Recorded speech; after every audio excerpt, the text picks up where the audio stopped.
Hello friends, मैं आकांक्षा। स्वागत है आपका एबी फाइनेंस में। नमस्ते दोस्तों। आज के स्टॉक आइडिया वीडियो में हम बात करेंगे कॉनकॉर स्टॉक के बारे में।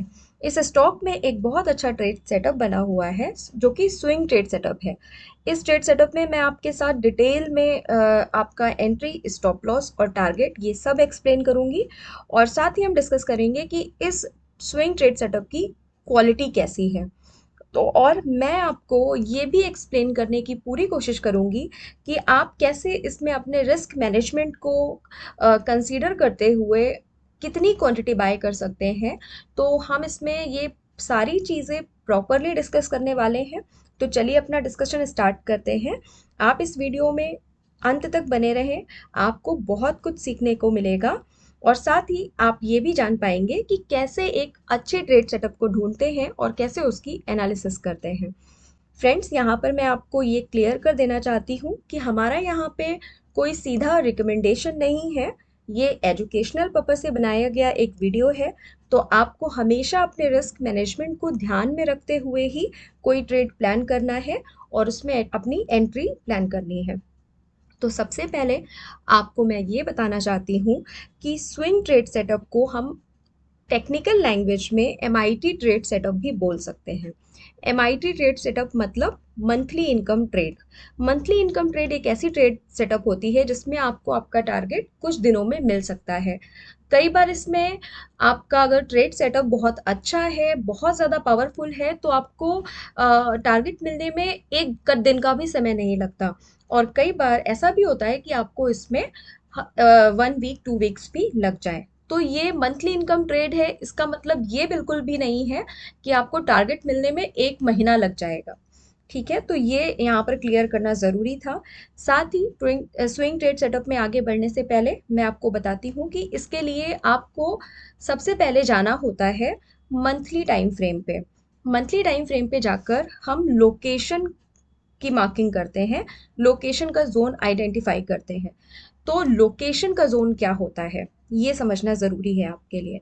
फ्रेंड्स, लोकेशन जोन मार्किंग का मतलब ये होता है कि ये एक बड़े टाइम फ्रेम का जोन है और इसको हम ढूंढते हैं ताकि हमारे टाइम फ्रेम को, जिस टाइम फ्रेम पे हम ट्रेड प्लान करेंगे, उसको इस हायर टाइम फ्रेम का सपोर्ट होता है।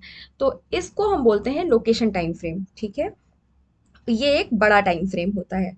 इसके बाद हम इंटरमीडिएट टाइम फ्रेम पे जाते हैं, यानी कि इस स्विंग ट्रेड सेटअप के केस में ये वीकली टाइम फ्रेम होता है।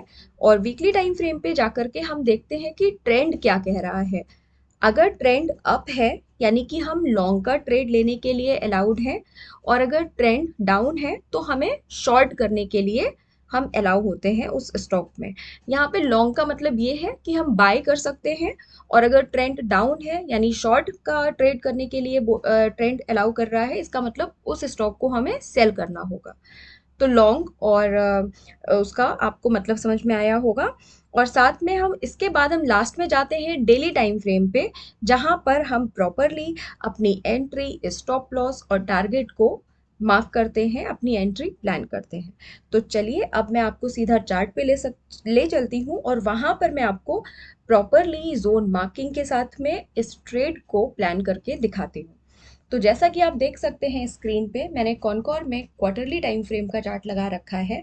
तो आप यहाँ पर आप ये सोच भी रहे होंगे कि हम तो स्विंग ट्रेड सेटअप की बात कर रहे थे, तो ये क्वार्टरली का चार्ट क्यों लगा हुआ है? इसका आंसर आपको आगे कुछ समय में मिल जाएगा। फिलहाल के लिए मैं यहाँ पर क्वार्टरली का ये जो जोन है इसको मार्क कर देती हूँ। ये देखिए, क्वार्टरली का एक अच्छा सा डिमांड जोन जो आपके सामने बना हुआ है, ये मैंने मार्क कर दिया। मैं बात कर रही हूँ इस रैली बेस रैली की। और ये यहाँ पे जो दो हॉरिजॉन्टल लाइंस हैं, इनके थ्रू ये मैंने क्वार्टरली का डिमांड जोन मार्क कर दिया है। अब चलते हैं मंथली टाइम फ्रेम पे। तो फ्रेंड्स, यहाँ पर देखिए, आप मंथली पे आपको कोई प्रॉपर अच्छा डिमांड जोन नहीं दिख रहा है। तो इसलिए मैंने क्वार्टरली पे जोन मार्क किया, क्योंकि वहां पे एक अच्छा डिमांड जोन बना हुआ था। तो आई होप आपको ये क्लियर हो गया होगा कि मैंने क्वार्टरली पे डिमांड जोन क्यों मार्क किया। तो बिल्कुल आप ऐसा कर सकते हैं कि अगर आपको क्वार्टरली पे अच्छा जोन मिल रहा है लेकिन मंथली पे नहीं है, तो आप क्वार्टरली पे भी मार्क कर सकते हैं। उसका सपोर्ट तो आप और अच्छा मान के चल सकते हैं। ठीक है, अब हम चलेंगे वीकली टाइम फ्रेम पे। देखिए वीकली टाइम फ्रेम पे आप ये जो ईएमए की लाइन है, ईएमए 50, इसको आप देख, एसएमए 50, इसको जब आप देख रहे हैं तो आपको क्लियरली जो हमारा ये सिंपल मूविंग एवरेज 50 है, इसको ये क्लियरली हमें अप ट्रेंड की ओर इंडिकेट कर रही है। इसे देख के हमें क्लियरली पता चल रहा है कि इस स्टॉक में हमारा जो ट्रेंड है वो अप है। तो हमारा ट्रेंड का सीन भी क्लियर हो गया। अब हम चलेंगे डेली टाइम फ्रेम पे, जो कि हमारा एग्जीक्यूशन वाला टाइम फ्रेम होता है। यहाँ पर देखिए आप, यहाँ पर ये जो दो हमारी क्वार्टरली की हमने अभी लोकेशन मार्किंग करी है, उसमें आप देखिए ये यहाँ पे डिमांड जोन बना हुआ है। ये जो ड्रॉप है, ड्रॉप के बाद में है ये बेस, और बेस के बाद गैप अप खुल के ये गैप के साथ में ये रैली है। ठीक है, तो ये हमारा जोन है, और इसके बाद में थोड़ा सा ये बेस कैंडल के बाद में ये प्रॉपर देखिए ये यहाँ तक ये प्राइस अप गई है। ठीक है, तो ये जो जोन है, जो कि यहाँ से डाउन आने के बाद में, इतना डाउन आने के बाद में प्राइस यहीं पे होल्ड होती है, और फिर इस बेस कैंडल के बाद में प्राइस सीधा यहाँ से अप जाना स्टार्ट करती है और सीधा यहाँ तक अप जाती है। तो इस तरह के जो जोन्स होते हैं इनको हम ओरिजिन के जोन्स कहते हैं, और ये जोन जो होते हैं ये, इन्हें काफ़ी अच्छे जोन्स मानते हैं। इनको इनकी जो चलने की प्रोबेबिलिटी होती है वो काफ़ी ज़्यादा हाई होती है। तो चलिए अब मैं इसमें प्रॉपर मार्किंग करके आपको दिखाती हूँ। मैंने यहाँ पर आपको एक चीज़ और मैं बताना चाहूँगी कि देखिए यहाँ पर ये जो विंडो गैप है ना, हम इसको भी कवर करते हैं, क्योंकि कई बार प्राइस विंडो गैप से चल जाती है, इसलिए मैंने इसको भी कवर कर लिया है, जैसा कि आप देख सकते हैं। और अब देखिए मैं यहाँ पर एंट्री, स्टॉप लॉस और टारगेट भी प्लॉट कर देती हूँ। आप यहाँ पे 850 के अप्रॉक्स में एंट्री अपनी रख सकते हैं, एकदम स्पेसिफिक ऐसा कुछ नहीं होता। 850 के अप्रॉक्स में एंट्री रख दी, और इस जोन के थोड़ा सा नीचे गैप के साथ में पूरे जोन को कवर करते हुए मैं यहाँ पे स्टॉप लॉस रख रही हूँ। अप्रॉक्स में 44 45 है ये। और टारगेट के लिए देखिए आप यहाँ पे ये जो यहाँ पे मैं दिखाती हूँ आपको टारगेट के लिए, ये जो यहाँ पे एक रेड कैंडल बनी हुई है, रेड कैंडल के बाद में ये दो बेस कैंडल, और उसके बाद ये ग्रीन रेड कैंडल। ठीक है, तो एक बार के लिए हम टारगेट को यहीं तक के लिए रख मान के चलते हैं, और ये रख दिया मैंने टारगेट। ठीक है, ये टारगेट। तो आप देखिए कितने आराम से हमें इस ट्रेड सेटअप में, जब हमने प्रॉपर एंट्री और स्टॉप लॉस को भी हमने अच्छे से, मतलब सारा हमने रिस्क को कवर करते हुए गैप के साथ रखा है, उसके बाद भी हमें इजीली इस ट्रेड सेटअप में 1:4 का टारगेट मिल रहा है। ठीक है, तो ये काफ़ी अच्छा ट्रेड सेटअप है। इसमें आप अपने रिस्क मैनेजमेंट को ध्यान में रखते हुए एंट्री प्लान कर सकते हैं। हाँ, अब जैसा कि मैंने बात की थी कि मैं आपको रिस्क मैनेजमेंट में को ध्यान में रखते हुए कैसे आप अपनी जो क्वांटिटी है उसको कैलकुलेट करते हैं, तो वो भी मैं आपको बता देती हूँ। देखिए उसके लिए मैं यहाँ पर कैलकुलेटर को ऑन कर लेती हूँ। देखिए मैं बताती हूँ आपको, अगर मान लीजिए कि आपकी कैपिटल 1 लाख है, मैं यहाँ पे 1 लाख मान के चल रही हूँ, बाकी आप अपनी कैपिटल के अकॉर्डिंग इसको प्लान कर सकते हैं। ठीक है, तो अगर आपकी जो क्वांटिटी है वो 1 लाख है, तो 1 लाख का 1% होता है 1000।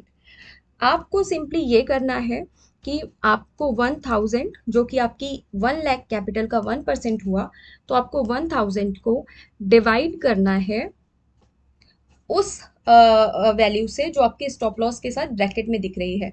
तो यहाँ पे है 44.85, इसको हम राउंड फिगर में 45 लेके चलेंगे, 45। ओके, तो जैसे ही आप यहाँ पे डिवाइड करेंगे 1000 को 45 से, तो ये देखिए आपके सामने क्वांटिटी आ गई है 22.22, यानी कि आप अप्रॉक्स में 22 क्वांटिटी लेने के लिए अलाउड है।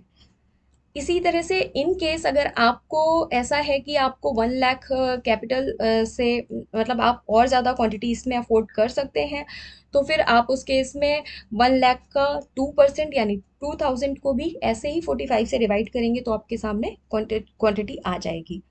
तो इस तरह से आप अपनी क्वांटिटी को भी इसमें कैलकुलेट कर सकते हैं। तो आशा करती हूँ कि इस ट्रेड सेटअप को डिस्कस करके आपको बहुत कुछ सीखने को मिला होगा, और आपको ये ट्रेड सेटअप डिस्कस करके अच्छा लगा होगा।